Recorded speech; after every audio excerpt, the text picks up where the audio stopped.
वाले हैं lake ecology and wetland ecology. So देखते हैं, दोनों टॉपिक हम कोशिश करेंगे यार कवर करने की, बट एक टॉपिक जो है हम ये श्योरली करने वाले हैं यहाँ पर, और वो जो टॉपिक है वो है आपका लेक इकोलॉजी। लेक इकोलॉजी बहुत इंपॉर्टेंट टॉपिक है। मैं रिपीटेडली आपको बता रहा हूं कि लेक इकोलॉजी जो है ये आपके एग्जाम के अंदर बहुत ही ज्यादा इंपॉर्टेंट रहने वाला है दोस्तों, ठीक है। So lake ecology is very important topic. So इसके बारे में हमें देखना है, पूरा टॉपिक समझना है। बहुत अच्छा टॉपिक है, बहुत आराम से समझ में आएगा आपको, कतई चिंता करने की कोई भी बात नहीं है ना। सो लेक इकोलॉजी में स्टार्ट करता हूं दोस्तों। फर्स्ट ऑफ ऑल ये मैं बता दूं, यूपीएससी सीएससी सिविल सर्विस 2020 के एग्जाम के लिए बहुत इंपॉर्टेंट है। इससे इंपॉर्टेंट आपकी कोई भी सीरीज नहीं है, सबसे इंपॉर्टेंट ये आपका टॉपिक है। और आप यूपीएससी सीएससी प्रोग्राम के तहत हमने एक प्रोग्राम भी इनिशिएट किया हुआ, यूपीएससी एच प्रोग्राम। सो आप उसका हिस्सा बन सकते हैं। यूट्यूब पे भी ये प्रोग्राम चल रहा है, और साथ ही साथ में ये सेम प्रोग्राम जो हमने रेप्लिकेट किया on the plus model also. Sumit 10 मेरा कोड है, सुमित 10 खास है, बाकी आप समझते हो, समझदार हो, ठीक है गाइस। ये एक आपकी मैं बात कर रहा हूं, मैं बार-बार मैंने दिन में भी आप लोगों को बताया था इसके बारे में, ये क्या है, what exactly this thing is. So समझो आप चीजों को यार, कि हर आदमी का एक सपना होता है ना, और सपने को पूरा करने के लिए वो काम करता है। बहुत सारे लोग ऐसे होते हैं जो अपने सपने के लिए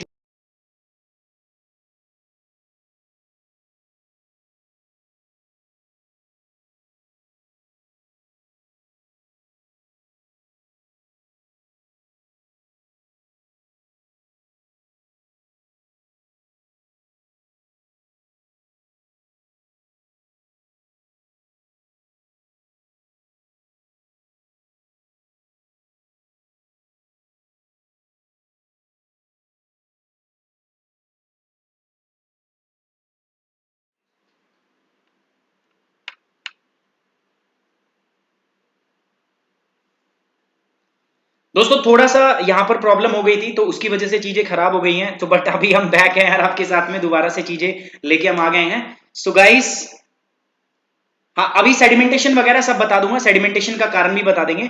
एक बार यार फटाफट फिर से एक बार शेयर कर दो बाकी लोगों के साथ में। मैं देख रहा हूँ कौन कौन लोग आ चुके हैं, काफी लोग हमारे साथ जुड़ चुके हैं, बाकी बच्चे भी आ जाएं यार। तो एक बार फटाफट कर दो क्या शेयर। प्रॉब्लम हो जाती है यार, आप लोग जानते हो, आप लोगों को पता है कितनी सारी प्रॉब्लम्स हैं। लाइट की बड़ी प्रॉब्लम है, बड़ा इश्यू है, इंटरनेट चला जाता है यार बीच के अंदर। सो एक बार मैं रिक्वेस्ट करूंगा सभी लोगों से। तो हम बात कर रहे थे यार, देखो सपने की आपका है ना, यूपीएससी की तैयारी करना ये अपने आप में क्या है आपका दोस्तों, एक ड्रीम है, आपका सपना है। और ये जो सपना है आपका, ये आपको कंप्लीट करना है। तो आपका ड्रीम है, उसके लिए जियो यार। और एक रात में मैं आपको इंपॉर्टेंट बता दूं, एक रात में 12 बजे मैं एक लाइव शो लेके आने वाला हूं आपके लिए। बहुत अच्छा शो है, सरप्राइज है आपके लिए, क्या है सो वो देखना ना भूले। आज से मैं स्टार्ट करने वाला हूं आपको, नाइट में 12 बजे, रात में 12 बजे शो होगा वो। और सॉरी यार, क्या शो होगा, थोड़ा सा आपके लिए सरप्राइज है। सो आप देखना, उसको मत भूलिए। आज रात 12 बजे मिलते हैं। सो मैं बात जो कर रहा था वो क्या है, अपने सपने जो होते हैं वो आपको सर्च करने हैं। सपने कैसे सर्च करने हैं, दूसरे लोग क्या कहते हैं यार छोड़ दो, भाड़ में जाए यार। अपने सपनों की लड़ाई जो है वो आपको लड़नी है, आपको आपका। चलिए नेक्स्ट मैं बात करता हूं आपका एक और खुशखबरी, जो अनअकैडमी के सब्सक्राइबर हैं हमारे साथ, जो ऑलरेडी इस प्लेटफॉर्म पर जुड़े हुए हैं, उनके लिए मैं दे देता हूं। यूपीएससी एच 2020, यहां पर यूपीएससी एच प्लस कोर्स में हमने स्टार्ट किया है अनअकैडमी सब्सक्रिप्शन के ऊपर। और मैं यहां पर इकोलॉजी का कोर्स लेके आ रहा हूं, और ये इकोलॉजी का कोर्स जो है ये 5 तारीख से मेरा स्टार्ट हो रहा है, संडे के दिन से स्टार्ट हो रहा है। तो ये क्लासेस जो होंगी ये बेसिकली कब कब होगी आपका, ये सैटरडे संडे में क्लास होगी, 7 to 9 AM, 7 to 9 PM, 7 से 9 बजे के बीच में क्लास होगी, लाइव क्लास चला करेगी। सैटरडे और संडे में रखा है, तो आपको कोई दिक्कत नहीं होगी। तो जिन बच्चों के पास है जाके यार वो क्या कर लेना, इसको एनरोल कर लेना। जिन बच्चों के पास नहीं है वो ये कोड यूज कर सकते हैं, Sumit 10, and they can enrol themself. आपका सब्सक्रिप्शन आप ले सकते हो, और आफ्टर गेटिंग द सब्सक्रिप्शन आप क्या कर सकते हो, इस कोर्स को ज्वाइन कर सकते हो, इस कोर्स में आप पे पढ़ सकते हो। तो एक बार फिर से मेरी रिक्वेस्ट है गाइस, प्लीज जल्दी से सेशन को शेयर कर दो। जब तक मैं आपको इन्फॉर्मेशन दे रहा हूं, टेक 1 or 2 मिनट्स, और जल्दी से इसको शेयर कर दो। चलिए आज हम बात करेंगे लेक इकोलॉजी की। लेक इकोलॉजी में मतलब हम क्या पढ़ने वाले हैं, basically we are studying about the aquatic ecosystem, है ना। टेरेस्ट्रियल इकोसिस्टम हमने देख लिया था, स्थलीय पारिस्थितिक तंत्र हमने डिस्कस कर लिया था। So today we are going to discuss about the aquatic ecosystem. Aquatic ecosystem में हमने बहुत सारी चीजों का डिस्कशन कर लिया है। लास्ट क्लास में हमने बात किया एक्वाटिक इकोसिस्टम जो होता है उसके फैक्टर क्या होते हैं, लिमिटिंग फैक्टर क्या होते हैं। सबसे पहले तो हमने एक्वाटिक इकोसिस्टम देखा कि होता क्या है, ठीक है, what exactly the aquatic ecosystem is. उसके बाद में एक्वाटिक इकोसिस्टम को समझने के बाद में हमने पढ़ा कि what are the limiting factor, है ना। तो इसके लिए लिमिटिंग फैक्टर कौन से थे आपका दोस्तों, 2 लिमिटिंग फैक्टर थे। फर्स्ट अगर मैं बात करूं तो पहला लिमिटिंग फैक्टर कौन सा था हमारे पास, यहां पर जो था वो था ट्रांसपेरेंसी। ट्रांसपेरेंसी मतलब पारदर्शिता, और दूसरा जो था दैट इज आपका किसकी हम बात करें, ट्रांसपेरेंसी। ट्रांसपेरेंसी की बात सेकंड, जल्दी बताओ, डिसॉल्व्ड ऑक्सीजन। ठीक है, ऑक्सीजन की हमने बात की थी। इसके बाद में हमने बात किया था एक्वाटिक ऑर्गेनिज्म के बारे में कि एक्वाटिक ऑर्गेनिज्म कितने टाइप के होते हैं। तो यहां पर मैंने आपको 5 टाइप तरीके के एक्वाटिक ऑर्गेनिज्म पढ़ाए थे, अगर आपको याद हो तो, है ना। न्यूस्टन था, उसमें फाइटोप्लैंक्टन था, उसके अंदर फिर प्लैंक्टन था, उसके अंदर बेंथोस थे, उसके अंदर आपके क्या थे, नेक्टन थे। तो 5 टाइप के ऑर्गेनिज्म हमने इसके अंदर डिस्कस किए थे आपके साथ में। उसके बाद में दोस्तों हमने क्या पढ़ा था, नेक्स्ट हमने जो डिस्कस किया था, यहाँ पर कुछ चीजें और भी डिस्कस की थी लिमिटिंग फैक्टर के अंदर में। हमने बात किया था फोटिक जोन क्या होता है, हमने बात किया था एफोटिक जोन क्या होता है, बहुत इंपॉर्टेंट चीज थी ये सारी की सारी, हमने बात की थी। इसके बाद में फोटिक एफोटिक जोन के बाद में जो नेक्स्ट अपन ने यहाँ पर डिस्कस किया था, that was the dissolved oxygen, DO क्या होता है, डिसॉल्व्ड ऑक्सीजन क्या होता है, वो हमने यहाँ पर डिस्कस किया था आप लोगों के साथ में। फिर मैंने बात किया था बायोलॉजिकल ऑक्सीजन डिमांड, बीओडी हमने डिस्कस किया था। उसके बाद में हमने सीओडी डिस्कस किया था, केमिकल ऑक्सीजन डिमांड, है ना। तो ये सारी चीजें हमने आपके सामने डिस्कस की थी, बीओडी और सीओडी का कंपैरिजन ये भी मैंने किया था। उसके बाद ये था बेसिक चीजें किसी भी एक्वाटिक इकोसिस्टम को पढ़ने के लिए इतनी सारी चीजों की हमें जरूरत पड़ने वाली थी। आज हम स्टार्ट कर रहे हैं लेक इकोलॉजी से। लेक इकोलॉजी से बात करूंगा, इसके बाद में वेटलैंड इकोलॉजी की बात करेंगे। After wetland ecology we will discuss the next part. अब लेक इकोलॉजी के अंदर इंपॉर्टेंट चीज क्या है, आज अपने पास क्या इंपॉर्टेंट रहने वाला है समझो। लेक की पहले डेफिनेशन देख लूं मैं, लेक होती क्या है, झील कहते हैं किसको है दोस्तों, झील कुछ नहीं है, एक स्टैंडिंग वाटर है जो पानी बहुत डेप्थ में हो, पानी डेप्थ में हो, पानी की विड्थ हो, मतलब पानी चौड़ा हो, एक लार्ज एरिया के अंदर पानी। और मेजर बात क्या है ना, the water is stationary, water should be stationary. तो अगर वाटर स्टेशनरी है that means it is defined as the lake. तो एक लार्ज वाटर बॉडी जिसके अंदर वाटर जो है वो स्टेशनरी है, उसको हम क्या कहते हैं आपका लेक इकोलॉजी के अंदर, उसको डेफिनेशन हम देते हैं लेक, यानी कि उसको झील बोलते हैं। अच्छा, लेक जो होती है ना, it can be fresh water lake, ये फ्रेश वाटर लेक हो सकती है। दूसरा, ये कैसी लेक हो सकती है, ये आपका फ्रेश वाटर के साथ साथ ये आपका सेकंड मैंने बताया था, बोलो क्या होता है, ये मराइन लेक, ये आपका सेलाइन भी हो सकती है, सेलाइन लेक हो सकती है। और तीसरी क्या होती है दोस्तों, this is brackish water, it can be brackish water lake. Fresh water कब बोलोगे, जब इसकी सैलिनिटी 0 से 5 पीपीटी के बीच में हो। सेलाइन कब बोलोगे, जब 5 से आपका 35 से क्या हो, ग्रेटर हो, ठीक है, 35 से ग्रेटर हो तो सेलाइन मतलब खारे पानी की। और ब्रैकिश कब बोलोगे, इसको ब्रैकिश बोलेंगे सर जब आपका 5 से लेकर 35 पीपीटी के बीच में होगा, तो इसको क्या बोलेंगे, ब्रेकिश। तो तीनों टाइप की हो सकती है, ताजा पानी की, उसके बाद सेलाइन बिल्कुल खारा, और ब्रैकिश वाटर, तीनों का हम डिवाइड कर सकते हैं। सो ये क्या कह रहा है, एक large body of the water, standing water, मतलब याद रखना इसके अंदर पानी जो है वो मूवमेंट नहीं कर रहा है, पानी क्या है आपका स्टिल है दोस्तों, एक जगह पे खड़ा हुआ है। The large inland body of the standing water generally large enough in the area and depth irrespective of its hydrology, ecology and its characteristics। हमें कोई मतलब नहीं पानी खारा है, मीठा है, कैसा है, हमें सिर्फ मतलब है किससे दोस्तों, एक लार्ज बॉडी होनी चाहिए, वाटर बॉडी, जिसमें पानी क्या हो दोस्तों, खड़ा हुआ हो, स्टैंडिंग वाटर बॉडी हो, उसी को हम क्या बोलते हैं आपका दोस्तों, लेक हम कहते हैं। अब मैंने कल बात की थी एजिंग ऑफ लेक वैसे ऑलरेडी हम रात में टॉपिक जो है ना वो डिस्कस कर चुके हैं, लेकिन बच्चे जो थे वहां पर कम थे, तो मैं जल्दी से उनका भी रिवीजन करा देता हूं यार, जिनको जो रात में अटेंड कर चुके हैं हमारी क्लास, और जल्दी से फटाफट आपका रिवीजन हो जाएगा, और जो नए बच्चे जुड़े उनको पता चल जाएगा लेक एजिंग क्या है। अभी मेरे से सवाल किसी ने पूछा था कि सर मुझे ये बताइए कि जो आप बेसिकली जिस प्रोसेस की हम बात कर रहे हैं, और वो प्रोसेस क्या है, हम बात कर रहे थे, अभी मैंने बात की आपके सामने कि सेडिमेंटेशन, अभी लेक एजिंग के अंदर मैं सेडिमेंटेशन की बात करूंगा। तो आप पूछोगे सर सेडिमेंटेशन क्या होता है, अभी आपने पूछा भी था, एक ने मेरे से सवाल किया भी था कि सर सेडिमेंटेशन क्या होता है। कटाव, सेडिमेंटेशन को बोलते हैं हम कटाव, और कटाव होने के बाद जो जमा होता है, सेडिमेंट्स डिपॉजिट्स जो होते हैं उनको हम बोलते हैं। तो लेक एजिंग क्या है, समझो ये लेक बनी, पहले लेक कैसी बनी होगी भाई, लेक बनने के लिए याद है आपको ज्वालामुखी फटता है, तो there are lots of activity, tectonic activity, non tectonic activity, glacial activity, geography में बताया था। लेक बनने के पीछे बहुत सारे रीजन होते हैं भाई, एक झील जो बनती है ना उसके बनने के पीछे बहुत सारे क्या होते हैं दोस्तों, आपके पास कारण होते हैं, कई कारणों की वजह से लेक का निर्माण होता है। जब लेक का निर्माण हो जाता है तो उसके बाद में उसमें पानी भर जाता है ना, धीरे धीरे, क्योंकि लेक का मतलब ही क्या होती है, झील, जो स्लोप में क्या हो, वाटर आपका समुद्र से नीचे हो, तो उसके अंदर क्या होता है, पानी भरता जाता है। अब होता क्या है ना, जब पानी उसके अंदर आता है किसी नदी के द्वारा, किसी वाटर स्ट्रीम के द्वारा, तो वो नदी जो पानी है वो अपने साथ बहाकर बहुत सारे कंकड़ पत्थर लेके आता है, हाँ या ना, यस और नो। भाई नदी आ रही है, किसी झील में जाएगी तो कंकड़ या पत्थर उसके अंदर होंगे, वो सारे के सारे जाकर लेक के अंदर क्या होंगे, जमा होंगे, होंगे कि नहीं होंगे, पहले एक डायग्राम देखो, इससे आपको अच्छे से क्लियर हो जाएगा। ये देखो, ये लेक थी पहले ऐसी थी, सेडिमेंटेशन लोड था इसमें कम था। सेडिमेंटेशन मतलब ये कंकड़ पत्थर जमा हो रखे हैं।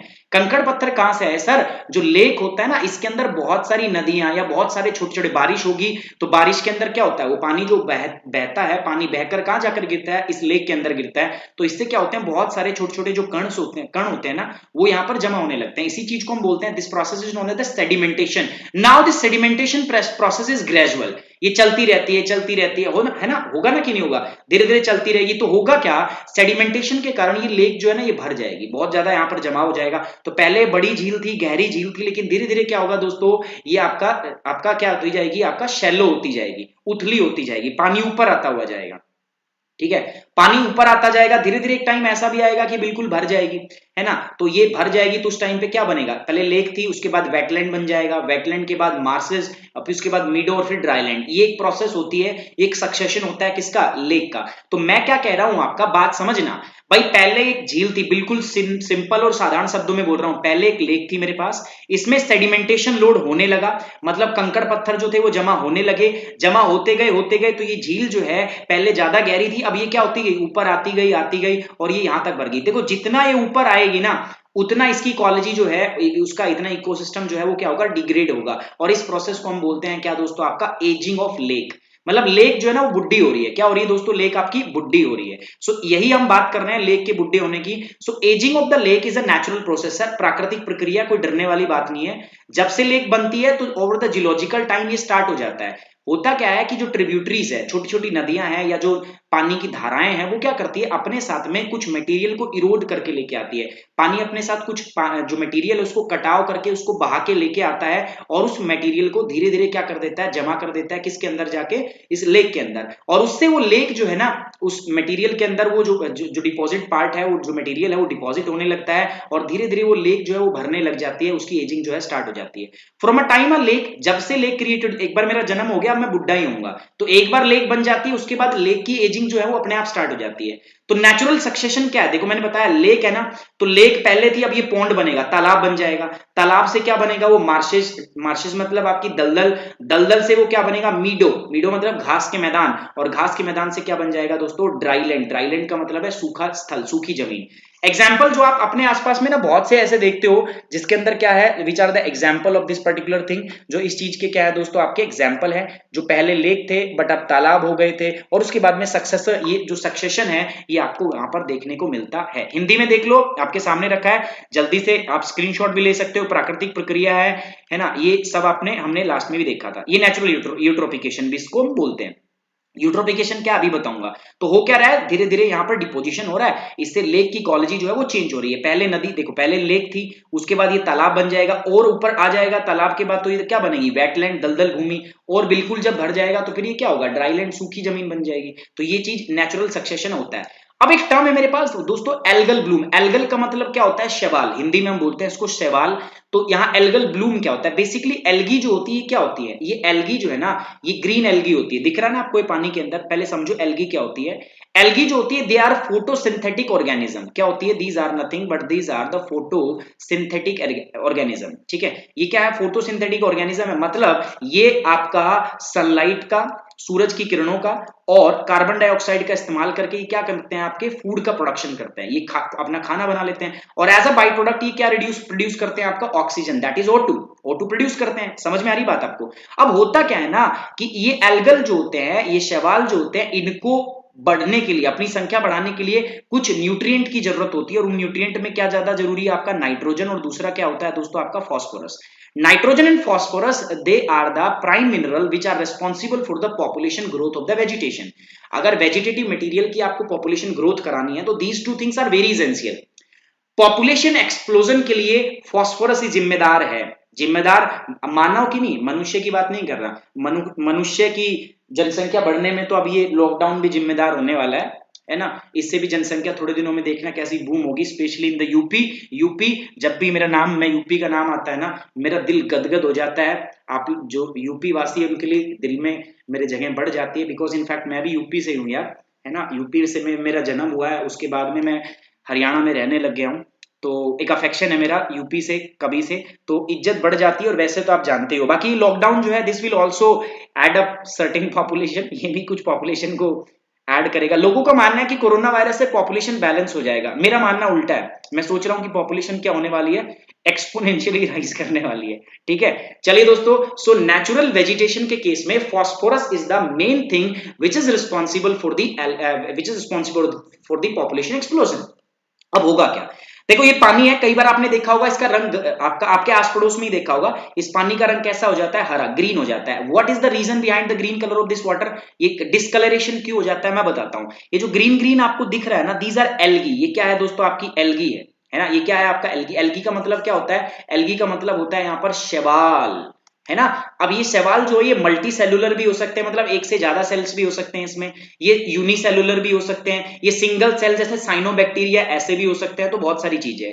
अब होता क्या है, इनको अगर अपनी संख्या, वैसे नॉर्मल मात्रा में होते हैं, बहुत कम मात्रा में ये होते हैं, नॉर्मल पानी में होते हैं, बट ये बहुत कम मात्रा में होते हैं। दे आर माइक्रोस्कोपिक, है ना, ये सूक्ष्मदर्शी की सहायता से दिखते हैं, बहुत कम होते हैं। They are phytoplankton, they are primary producer, है ना। तो ये फूड चेन के सब पिरामिड के अंदर सबसे बेसिक पे लाई करते हैं। अब ये सर फूड चेन पिरामिड ये कहां से बोल रहे हो बेटा, इसीलिए बोला था कि प्रीवियस लेक्चर आपको देखने पड़ेंगे ना, ध्यान से देखो। So nitrogen and phosphorus, these are two essential things. अब ये मिलेगी कहां से, देखो ह्यूमन जो है बहुत ज्यादा मात्रा में हम फर्टिलाइजर का इस्तेमाल करते हैं, खेतों में खाद डालते हो ना, नाइट्रोजनस फर्टिलाइजर, फास्फोरस फर्टिलाइजर, उनसे क्या होता है जब बारिश होती है तो वो फर्टिलाइजर जो है वो क्या होते हैं, due to the agriculture run off, भाई आपने खेत में खाद डाल दिया, उसके बाद बारिश होती है, बारिश में वो खेत में जो खाद डला हुआ था वो पानी में घुल के कहा जाता है, इन एरिया में आके क्या हो जाता है, जमा हो जाता है। जैसे ही वो इन एरिया में जमा होगा उसके बाद क्या होगा बताओ दोस्तों, इन एरिया में जमा होगा तो यहां पर न्यूट्रिएंट का लोड बढ़ जाएगा,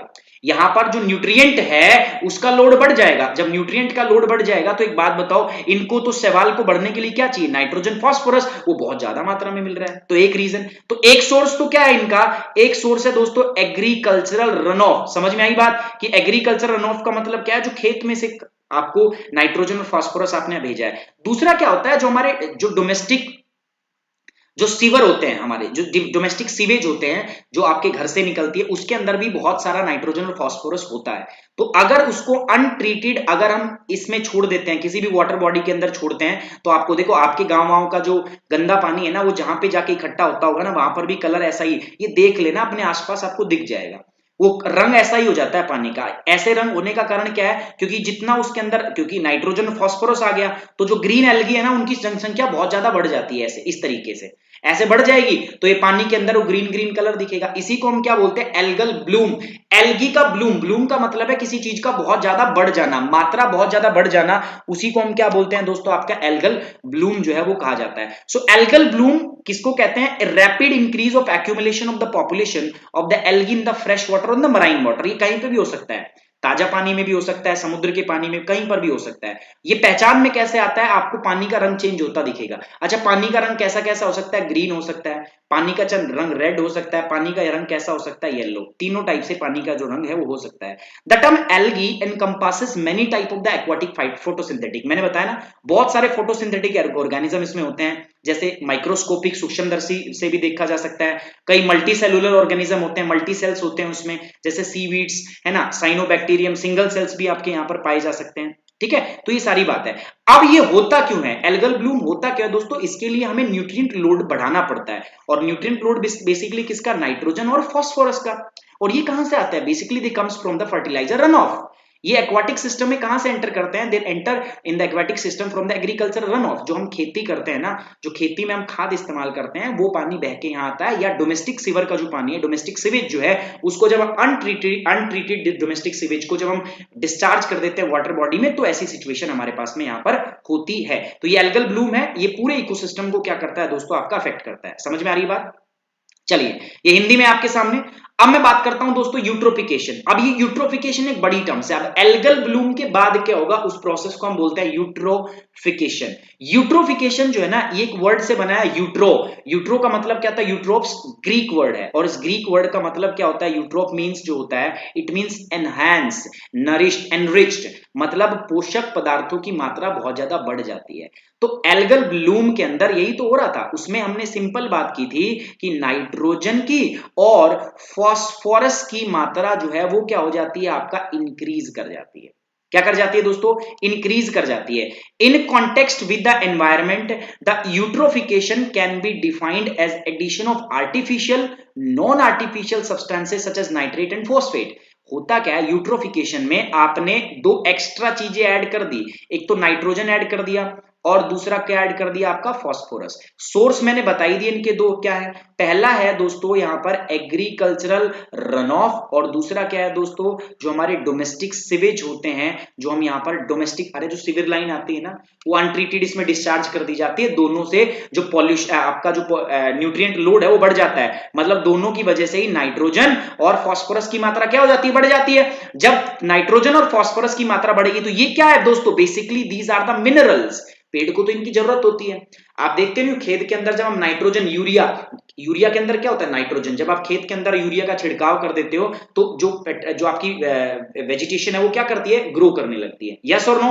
एक बार रिक्वेस्ट है सभी से यार, शेयर करो, सबके सब लोग एक बार शेयर करोगे यार, 1 मिनट का लो टाइम और सबके सब इसको शेयर करके आओ। जब हम वो डाल देते हैं तो फॉस्फेट उससे वो क्या करता है, आपका ग्रो करता है। क्लास आज लगभग 1.5 घंटे 2 घंटे की होने वाली है, मैं पहले ही आपको क्लियर कर देता हूं। तो उससे क्या होगा, यहां पर आपका वो आपकी जो पॉपुलेशन है वो क्या करने लगती है, आपका ग्रो करने लगती है नाइट्रोजन और फास्फोरस की वजह से। अभी आता कहां है ये मैंने बता दिया, फर्टिलाइजर सीवेज यहां से आपका आता है। It leads to the increase in the primary productivity. इससे होगा क्या दोस्तों, जो हमारी प्राइमरी प्रोडक्टिविटी है, ये क्या है, ग्रीन ग्रीन क्या है दोस्तों, ये एल्गी है ना, these are the primary producer. तो हमारी प्राइमरी प्रोडक्टिविटी जो है वो क्या हो जाती है, बढ़ जाती है। इससे वाटर बॉडी में ब्लूम आ जाता है, किसका, फाइटोप्लैंक्टन का। फाइटोप्लैंक्टन जो होते हैं ये फूड पिरामिड में कहां होते हैं, बेस के ऊपर होते हैं। याद है फूड चेन में, एक्वाटिक इकोसिस्टम में बेस पर, पिरामिड के बेस में क्या होते हैं, फाइटोप्लैंक्टन। जिस प्रकार से टेरेस्ट्रियल इकोसिस्टम में कौन होता है, ट्री, तो यहां पर कौन होते हैं, phytoplankton in the aquatic ecosystem. उसके बाद में हमने क्या बोला, अब ये जो एल्गल ब्लूम है, अब देखो सारी सरफेस अगर इनसे कवर हो जाएगी तो क्या होगा, सूरज की लाइट तो अंदर जाएगी नहीं ना, सनलाइट जाएगी नहीं, तो सनलाइट अगर नहीं जाएगी तो नीचे का जो फोटिक जोन होता है, जहां तक लाइट जाती है, फोटिक जोन क्या हो जाएगा आपका, श्रिंक कर जाएगा, कम हो जाएगा, जिससे आपकी फोटोसिंथेटिक एक्टिविटी क्या हो जाएगी, लिमिट हो जाएगी। जहां तक सूरज की लाइट जाएगी फिर पानी के अंदर वहीं तक प्रकाश संश्लेषण होगा। पानी के अंदर भी तो होगा, ये तो चलो एक टाइप का ऑर्गेनिज्म है, पानी के अंदर कोई एक ही टाइप की वेजिटेशन तो नहीं, कई टाइप की वेजिटेशन पाई जाती है। तो ये तो ऊपर है सरफेस पर, जो इसके नीचे प्रेजेंट होगी वहां तक लाइट पहुंचेगी नहीं, वो फोटोसिंथेटिक एक्टिविटी कर नहीं पाएंगे, मतलब उनका खाना बनेगा नहीं और धीरे धीरे दे विल स्टार्ट डाइंग। नीचे ऑक्सीजन की मात्रा भी क्या हो जाएगी, कम, बिकॉज ऑक्सीजन तो फोटोसिंथेटिक एक्टिविटी से प्रोड्यूस हो रहा है, तो यही होगा। एल्गल ब्लूम जो है it cover the surface and restrict the penetration of the light, सूरज की लाइट रुक जाएगी, which further limits the photosynthetic activity and production of the oxygen, जिससे हमारी प्रकाश संश्लेषण की जो एक्टिविटी है वो रुक जाएगी और जो ऑक्सीजन का प्रोडक्शन है वो भी क्या हो जाएगा दोस्तों, आपका रिड्यूस हो जाएगा। ड्यू टू रिड्यूस ऑक्सीजन, मतलब वो ऑक्सीजन रिड्यूस होगा, तो मैंने बोला था पानी में वैसे कितना पीपीएम होता है, 10 ppm, 10 पार्ट पर मिलियन, ये फ्रेश वाटर में ऑक्सीजन होती है। अगर एल्गल ब्लूम हो जाता है तो ये रिड्यूस होने लगती है, और जब ये 3 ppm से कम हो जाती है ना तो हाइपोक्सिक कंडीशन क्रिएट हो जाती है, एनारोबिक कंडीशन क्रिएट हो जाती है। क्योंकि किसी भी ऑर्गेनिज्म को अगर जिंदा रहना है तो उसको रिस्पिरेशन के लिए किसकी आवश्यकता पड़ती है, ऑक्सीजन। और ये ऑक्सीजन अगर 3 ppm से कम हो जाए, डिक्रीज हो जाए, तो अंदर ऑक्सीजन खत्म हो जाएगी, एक हाइपोक्सिक कंडीशन क्रिएट हो जाएगी। हाइपोक्सिक मतलब बिना ऑक्सीजन वाली, एनारोबिक कंडीशन क्रिएट हो जाएगी, सांस लेना मुश्किल हो जाएगा, and this organism will start collapsing. जो ऑर्गेनिज्म अंदर प्रेजेंट है, जो जीव अंदर हैं, वो क्या करेंगे आपके, they will suffocate and they will die, वो सफोकेट होंगे, उनका दम घुटेगा और दे विल डाई, वो मरने लग जाएंगे। Which will further decrease the DO, जिससे जो हमारा डीओ है, डिसॉल्व्ड ऑक्सीजन जो है वो और डिक्रीज हो जाएगा ड्यू टू हाई बीओडी, और बीओडी बायोलॉजिकल ऑक्सीजन डिमांड क्या हो जाएगी, बढ़ जाएगी। कितने बच्चों को डीओ और बीओडी याद है, डीओ बीओडी सीओडी, जल्दी से बताओ, कमेंट बॉक्स में मुझे आपका रिप्लाई चाहिए। कितने बच्चे ऐसे हैं जिनको ये याद है, सर डीओ क्या होता है, बीओडी क्या होता है और आपका सीओडी क्या होता है, जल्दी से कमेंट बॉक्स में बताओ कितने बच्चों को याद है। जिनको याद नहीं है सजाए मौत है, मौत नहीं है, उनको देखना पड़ेगा प्रीवियस सेशन जाके, जो प्रीवियस लेक्चर है ना वो आधों ने देखा नहीं है ना, तो देखोगे नहीं तो आगे आपसे क्या होगा, थोड़ी सी मुश्किल आपको होगी, तो वो आप पहले क्या कर लो, एक बार प्रीवियस सेशन आप लोग देखेंगे, ठीक है। लवप्रीत को याद है, सिमरन गौतम को भी याद है, बहुत बढ़िया, अदिति को भी याद है, हिना को भी याद है, उसके बाद में सब लड़कियों के नाम आ रहे हैं, फिर लड़के कहेंगे हमारे नाम नहीं लेते हो सर। तौफीक को भी याद है, अब मैं लड़कों के नाम लूंगा, विनायक को भी याद है, आशुतोष को भी याद है, चंदन को भी याद है, उसके बाद कुलदीप को भी याद है, बहुत बढ़िया। कुलदीप तो हमारी रात में भी उपस्थित थे, उन्होंने क्लास अटेंड की है, मेरे को अच्छे से याद है। नूर जहां आप शायद ने क्लास अटेंड नहीं की थी, नूर ने भी की थी। कमल कमल भी हमारे साथ हैं, चंदन भी हमारे साथ है, हिरांजन भी हमारे साथ है, हिरांजन ने नाइट में भी क्लास की थी। चलो बहुत बढ़िया। तो अब इससे क्या होगा दोस्तों, रिड्यूस ऑक्सीजन लेवल, और उसके बाद फिश और एक्वाटिक सिस्टम मरने लग जाएगा, इट विल कोलैप्स, और धीरे धीरे क्या होगा, अल्टीमेटली वो जो पूरा एक्वाटिक इकोसिस्टम है ना, वो कोलैप्स कर जाएगा, मर जाएगा सब कुछ, है ना। यही होगा यूट्रोफिकेशन, है ना, दिस इज यूट्रोफिकेशन। ये मैंने रात में जो क्लास की थी ना, उसमें बताया था। Now the things will start from here. अब आप सोचोगे कि सर जो पढ़ा दिया था वो अब क्यों पढ़ा रहे हो। द थिंग इज यार, एक तो मेरे पास टाइम ज्यादा है, आज नीरज सर की क्लास नहीं होगी, तो हम थोड़ा सा लेक्चर को क्या कर सकते हैं, एक्सटेंड कर सकते हैं, द पहली चीज। दूसरी चीज क्या है ना, कि मैं चाहता हूं यार सब्जेक्ट को ऐसा पढ़ा जाए कि दोबारा जिंदगी में जरूरत ही ना पड़े, तो इसलिए थोड़ा सा समय हमें इसको क्या देना पड़ेगा, एक्स्ट्रा देना पड़ेगा, है ना। अब किसी को पढ़ने की जरूरत नहीं होनी चाहिए, ठीक है। चलो आगे आ रहा हूं मैं। आप नेक्स्ट क्या है मेरे पास, ये आपने सबने देख लिया हिंदी के अंदर। भाई जब भी एल्गल ब्लूम होगा तो उससे ऊपरी सतह कवर हो जाएगी, जिससे सूर्य का प्रकाश अंदर प्रवेश नहीं करेगा, और जो प्रकाश संश्लेषण गतिविधि और ऑक्सीजन के उत्पादन को सीमित कर देगा, ठीक है। ज्यादा अंदर ऑक्सीजन का उत्पादन नहीं होगा, ऑक्सीजन का स्तर कम हो जाएगा, जिसके कारण मछलियां और जो अन्य जीव हैं उनका दम घुटने लगेगा और उनकी मृत्यु होने लगेगी। किसकी वजह से, क्योंकि डिसॉल्व ऑक्सीजन कम होने लगेगा, इससे बीओडी की डिमांड बढ़ने लगेगी और वाटर क्वालिटी और भी डेट्रोएट होने लगेगी। अब आप कहोगे सर ये डीओ बीओडी क्या बोल रहे हो, एक बार प्रीवियस लेक्चर देखो, मैंने बताया हर सब्जेक्ट की एक लैंग्वेज होती है और आपको वो लैंग्वेज सीखनी पड़ती है। ये जलीय पारिस्थितिक तंत्र के लिए परिणाम स्वरूप क्या होगा, वो जलीय पारिस्थितिक तंत्र धीरे धीरे क्या होने लगता है, ढहने लग जाता है, खत्म होने लग जाता है। चलिए अगली बात करते हैं दोस्तों। अब यहां पर मैं साइकिल आपको समझाना चाहूंगा कैसे ये हो रहा है। सबसे पहले क्या हुआ था, न्यूट्रिएंट लोड आपका बढ़ा था, एक्सेसिव न्यूट्रिशन जो थे वो ऐड हो गए थे फर्टिलाइजर फ्लश से और आपका जो रेन वाटर ड्रेनेज है उससे। उसके बाद में प्लांट जो थी उसकी ग्रोथ होने लगी थी। उसके बाद एल्गल ब्लूम हुआ था, एल्गल ब्लूम के कारण सनलाइट प्रिवेंट होगी थी, ऑक्सीजन धीरे धीरे डिप्लीट होने लगी थी क्योंकि प्लांट मरने लगे थे। उसके बाद डिकम्पोजिशन, विघटन स्टार्ट हुआ, जो प्लांट मरने लगे उनका विघटन स्टार्ट हुआ, इससे ऑक्सीजन और कम होने लगी जो उसमें उपस्थित थी, और आखिरी में क्या हुआ, ऑक्सीजन इतनी कम हो जाती है कि कोई भी जीव उसके अंदर सरवाइव नहीं कर पाता, ठीक है। याद है, कल भी बताया था। चलो एक और नया फ्लो चार्ट आपको दिखाता हूं, एकदम लेटेस्ट। सबसे पहले क्या हुआ, न्यूट्रिएंट लोड अप हुआ, मतलब न्यूट्रिशन की मात्रा बढ़ी। कौन कौन सा न्यूट्रिशन बढ़ा बताओ, नाइट्रोजन, और साथ साथ में क्या बढ़ा सर जी, साथ साथ में बढ़ा हमारा फास्फोरस। उसके बाद क्या होता है, जैसे ये बढ़ता है तो ये तो जरूरत होती है ना किसको, इनकी जरूरत होती है किसको, फाइटोप्लैंक्टन को। फाइटोप्लैंक्टन क्या है, basically this is also algae. Phytoplankton जो है these are the primary producer. तो ये जैसे ही हुआ तो प्राइमरी प्रोड्यूसर को तो मजा आ गया, उसने क्या किया, अपनी प्रोडक्टिविटी को इंक्रीज कर लिया, सो प्राइमरी प्रोडक्शन क्या हो गया, इंक्रीज होने लगा। नाउ अगर प्राइमरी प्रोडक्शन इंक्रीज होता है तो उस प्रोसेस को हम क्या बोलते हैं, एल्गल ब्लूम। एल्गल ब्लूम का मतलब क्या है कि जो हमारे पास एल्गी है ना, उनकी मात्रा क्या होने लगी, इंक्रीज, बहुत ज्यादा एल्गी होने लगी हमारे पास। एल्गी अगर ज्यादा होने लगेगी तो इससे क्या होगा, सनलाइट नहीं जाएगी अंदर, है ना, सनलाइट लिमिट हो जाएगी, सूरज की किरणें नीचे जाएगी, उससे आपकी जो फोटोसिंथेटिक एक्टिविटी है वो लिमिट हो जाएगी। बार बार इसलिए बता रहा हूं ताकि आपको समझ में आ जाए। इसके बाद क्या होगा, चलो ठीक है, ऊपर तो एल्गल ब्लूम हो गया, लेकिन जो नीचे वाले ऑर्गेनिज्म है वो कहां जाएंगे बेचारे, दे विल स्टार्ट डाइंग, उनकी मृत्यु होने लगी, दे विल स्टार्ट डाइंग, उनकी डेथ होगी। और डेथ के बाद क्या होता है, देखो जब भी डेथ होती है उसके बाद में डिकम्पोजिशन स्टार्ट होता है। डिकम्पोजिशन को हम बोलते हैं दोस्तों विघटन। क्या बोलते हैं, विघटन।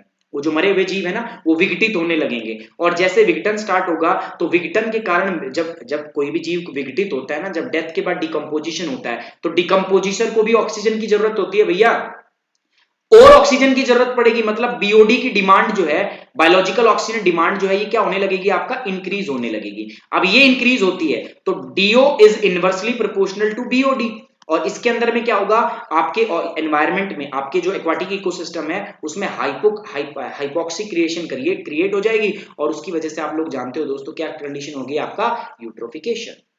ठीक है, डन, ये चीज आपको हो गई। चलिए अब मैं आगे बढ़ता हूं दोस्तों। अब मैं बात कर रहा हूं सर टाइप ऑफ यूट्रोफिकेशन के बारे में। यूट्रोफिकेशन कितने प्रकार का होता है, तो आपको बताऊं ना, यूट्रोफिकेशन जो है वो दो प्रकार का होता है। कौन कौन सा, एक तो होता है नेचुरल यूट्रोफिकेशन, मतलब जो प्राकृतिक रूप से होता है, जो अभी हमने एजिंग ऑफ लेक के अंदर पढ़ा था, that is nothing but that is the natural eutrophication, उसी को तो हम बोल रहे हैं natural eutrophication. Now there is one another thing, वो क्या है आपका, that is cultural eutrophication. Second क्या है मेरे पास, कल्चरल। एक तो हमने पढ़ लिया that is natural natural eutrophication. Now here I'm going to discuss about the cultural eutrophication. क्या है natural देख लिया, अब बात कर रहे हैं किसकी, cultural eutrophication की। एक एक करके डिस्कस करते हैं। नेचुरल यूट्रोफिकेशन क्या होता है, जो प्राकृतिक रूप से होता है। ऐसा तो नहीं है ना यार, प्राकृतिक रूप से भी तो न्यूट्रिएंट का लेवल बढ़ता है ना, धीरे धीरे धीरे धीरे धीरे धीरे। तो ये तो होता है ना, जैसे एजिंग ऑफ लेक में हुआ था। मैंने क्या बताया था आपको, जो लेक होती है ना, मान के चलो ये झील है, सपोज दिस इज लेक, तो ये लेक है, तो लेक के अंदर क्या होगा, बहुत सारी जो रिवर्स हैं वो आपस में आके पानी मिलाती होंगी, छोटी छोटी नदी होंगी, या बहुत सारी क्या होंगी, स्ट्रीम।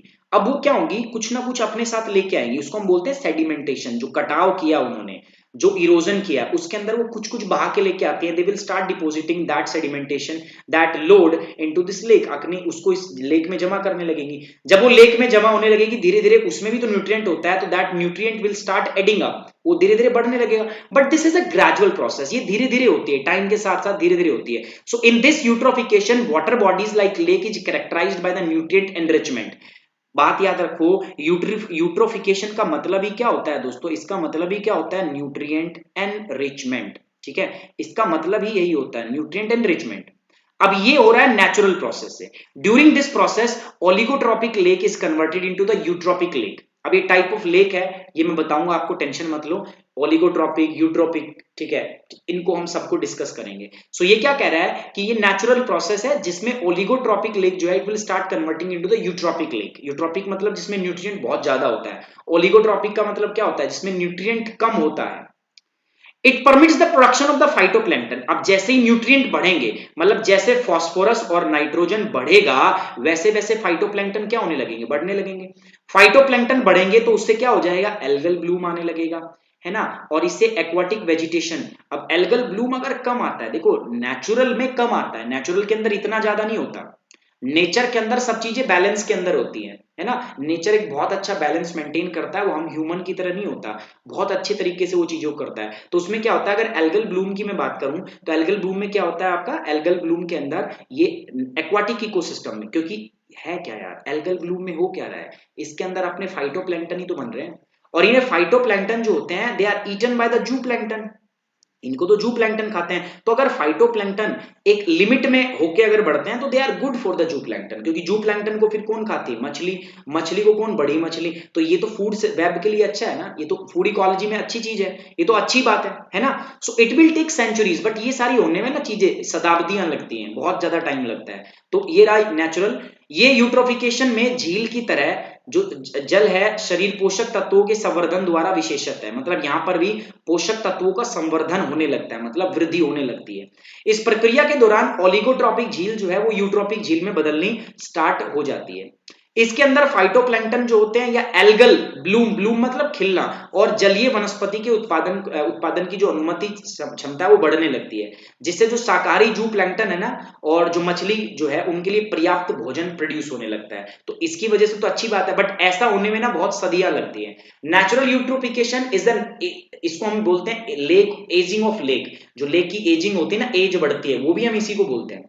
अब दूसरा है मेरे पास दोस्तों cultural eutrophication. What is cultural eutrophication? Cultural eutrophication देख लें, it is caused by the human activity. देखो आदमी कुछ करेगा ना तो पक्का कोई ना कोई भसड़ मचाएगा, वो आदमी जब भी कोई करता है कुछ ना कुछ ऐसा ही करता है। तो कल्चरल, अच्छा दोस्तों याद रखना मैं क्या बोल रहा हूं, आज एक नया शो स्टार्ट होने वाला है, बहुत तगड़े वाला, 12 आपका AM 12 बजे, रात को 12 बजे एक शो मिडनाइट में स्टार्ट होने वाला है, सुमित सर शो, ठीक है, सुमित राठी चौधरी साहब शो। और ये बहुत इंपॉर्टेंट है दोस्तों, दिस इज वेरी इंपॉर्टेंट। क्या है ये, आपके लिए सरप्राइज है, जागने के लिए आपको जगना पड़ेगा आज रात में, क्योंकि जो लोग जगते हैं अपने सपनों को पूरा करने के लिए, चौधरी साहब उनके साथ है ना, जो अपने सपनों को देखते हैं ना, अपने सपने के लिए जगते हैं, तो मैं उनके साथ हूं दोस्तों, और आपके उस सपनों को पूरा करने के लिए मैं भी आप जगूंगा, तो ना सोऊंगा ना सोने दूंगा आपको, ठीक है। बट ये उनके लिए ये शो जो अपनी सपनों को मतलब पंख देना चाहते हैं, जो अपने सपनों की उड़ान भरना चाहते हैं, ये उनके लिए मैं शो विशेष स्पेशल लेके आया हूं उनके रिक्वेस्ट के ऊपर। सो ये स्टार्ट होने वाला है, और साथ ही साथ आपको पता है अकेडमी पे आज मेरा इकोलॉजी का जो शो है दोस्तों वो लाइव हो जाएगा, आज शाम तक को आपको इसकी नोटिफिकेशन भी मिल जाएगी। जैसा ही जब होता है तो मैं आपको उसके बारे में नोटिफाई भी कर दूंगा। तो कल्चरल यूट्रोफिकेशन, अच्छा कल्चरल यूट्रोफिकेशन बेसिकली जो है ना, it is primary associated with the phosphorus. मुख्यतः देखो वैसे नाइट्रोजन भी होता है बट फास्फोरस ज्यादा जिम्मेदार है। जो पॉपुलेशन एक्सप्लोजन होता है ना, जनसंख्या वृद्धि के लिए जो सबसे ज्यादा जिम्मेदार है वो क्या है आपका, phosphorus, which is found in the fertiliser and partially treated which is, जो सीवेज होते हैं ना हमारे, जो गटर का पानी यहां से जाता है घरों से, उसकी वजह से भी दोस्तों ये होता है। तो दोनों जो है they are the reasons for this thing. Phosphorus has been found to be one of the strongest stimulator of the algae growth। जो एल्गी होती है ना, जो शैवाल की वृद्धि होती है, एल्गी की जो ग्रोथ होती है, उसके अंदर जो सबसे स्ट्रॉन्गेस्ट स्टिमुलेटर है वो कौन है आपका, फास्फोरस। फास्फोरस की वजह से ही सारी जो कहानियां है ना वो जन्म लेती है। ठीक है, मानवीय गतिविधियों के कारण होता है। इसमें 80% नाइट्रोजन और 75% फास्फोरस जो है वो जिम्मेदार होते हैं। ये आता कहां से है, तो ये आपके जो हम खेती में जो उर्वरक यूज करते हैं ना, फर्टिलाइजर, उनसे, और आंशिक रूप से जो हमारा घरेलू सीवर का पानी होता है वो है, तो इन दोनों से ही आपका होता है। फास्फोरस मेन होता है। ठीक है, चलिए, what are the source of the population. ठीक है, अब हमने source of pollution, source of population तो आप जानते ही हो क्या है, but what are the source of pollution. ये जो पॉल्यूशन है ना, जो कचरा आता है, पॉल्यूशन का मतलब क्या है यहाँ पर, न्यूट्रिएंट, यानी कि load of nitrogen and oxygen, मैं इसकी बात कर रहा हूं, nitrogen and phosphorus. So these are working as a pollution. तो ये जो पॉल्यूटेंट होते हैं इनका सोर्स कितने तरीके का हो सकता है दोस्तों, तो इनके सोर्स हो सकते हैं दो तरीके के। पहला सोर्स कौन सा होता है, पॉइंट सोर्स, और दूसरा क्या होता है, नॉन पॉइंट सोर्स। हिंदी में टेंशन मतलब हिंदी में भी है, तो हिंदी वालों के लिए कोई दिक्कत नहीं है, कोई टेंशन नहीं है, मैं खुद हिंदी मीडियम से हूं दोस्तों, तो आपके लिए कोई भी दिक्कत मैं आने नहीं दूंगा। पॉइंट सोर्स क्या होता है, तो पॉइंट सोर्स जो होता है ना, they are directly attributed to one single source. एक सिंगल सोर्स के लिए वो एट्रीब्यूट होते हैं, पहली बात समझ में आई। So directly attributed to one single source, मतलब जो पॉइंट सोर्स से जो पॉल्यूशन हुआ है ना, वो एक पॉइंट से हो रहा है, मतलब एक जगह से वो सोर्स आ रहा है। और जब आपको पता है कि यहीं से प्रदूषण हो रहा है, इस पॉइंट से प्रदूषण हो रहा है, तो आप उस पॉइंट को बंद कर दो, तो प्रदूषण भी क्या हो जाएगा, बंद हो जाएगा। तो एक बात बताओ, तो इसको रोकना आसान है या मुश्किल है, ऐसा पॉल्यूशन जो सिंगल पॉइंट सोर्स पॉल्यूशन हो, उसको रोकना आसान है या मुश्किल है दोस्तों, बताओ। It is directly attributed to the one single source, एक सिंगल सोर्स से एट्रीब्यूट होता है, that's why it is easy to regulate. हम इसको आसानी से क्या कर सकते हैं, रेगुलेट कर सकते हैं। ये जो पॉल्यूटेंट होते हैं, they will directly travel from the source to the water, सीधा सोर्स से वाटर तक जाते हैं। तो पॉल्यूशन के सोर्स दो प्रकार के होते हैं, पॉइंट सोर्स पॉल्यूशन और नॉन पॉइंट। जैसे मान के चलते हैं, जो हम नदियों के अंदर जो सीवर लाइन जाती है, जैसे यमुना के अंदर कईयों ने देखा होगा, तो ये जितने भी हमारी दिल्ली के जो सीवर लाइन है वो कहां पर जाती है, यमुना के नदियों के अंदर ही जाता है। जितना भी हम कचरा जनरेट करते हैं वो नदियों के द्वारा समुद्र में ही जाता है, और कहीं नहीं जाता। जो भी आप जनरेट करते हो, इवन जिस साबुन से आप नहा रहे हो ना, सुबह सुबह आप नहाए हो, आधे तो नहाए नहीं होंगे, बाकी जिस साबुन से आप नहाए हो ना, वो साबुन भी किसी ना किसी रास्ते से समुद्र में पहुंच ही जाती है, समुद्र में ही पहुंच जाएगी वो। तो वो जो चीज है ना, उसी के बारे में यहां पर मैं बात कर रहा हूं। सो जो पॉइंट सोर्स होते हैं ना, they are directly attribute to the one single source, एक सोर्स से उत्पन्न होते हैं। तो point source are easy to regulate, but what are the non point source, it forms the various ill defined and diffuse source.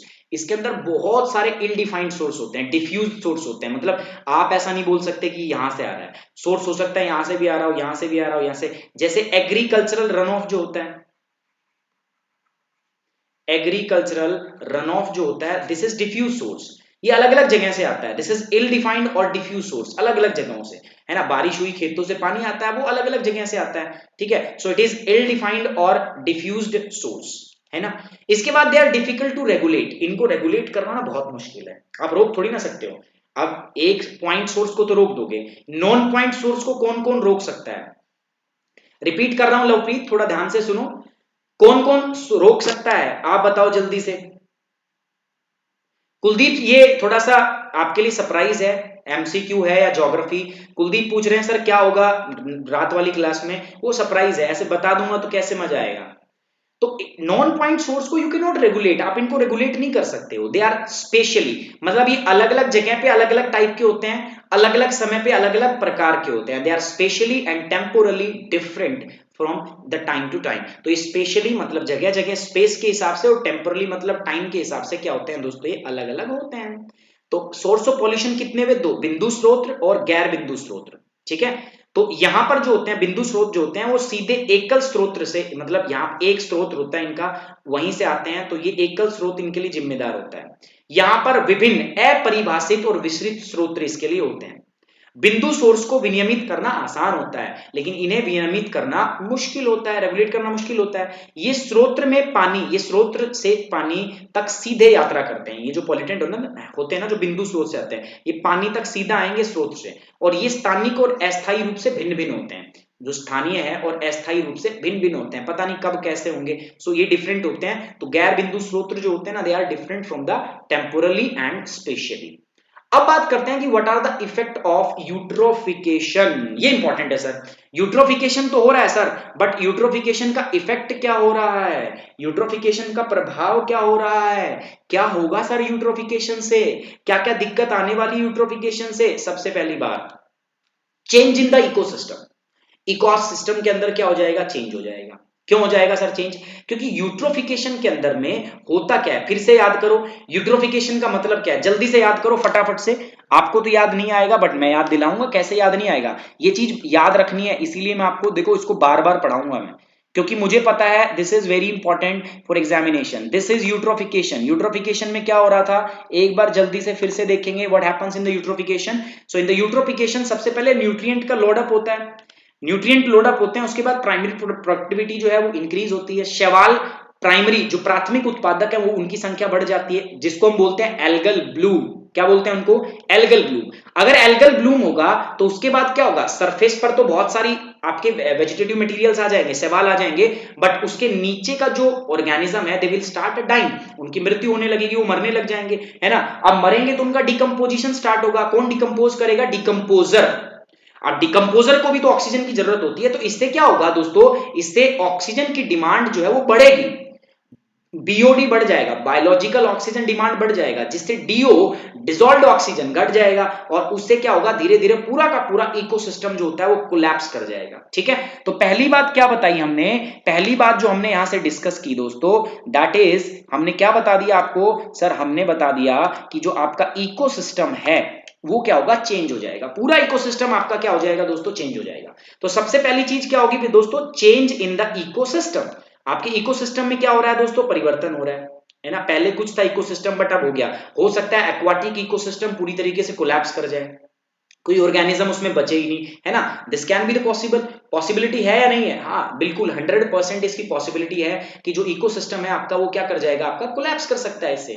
तो ecosystem collapse कर सकता है, चेंज हो सकता है इकोसिस्टम हमारा।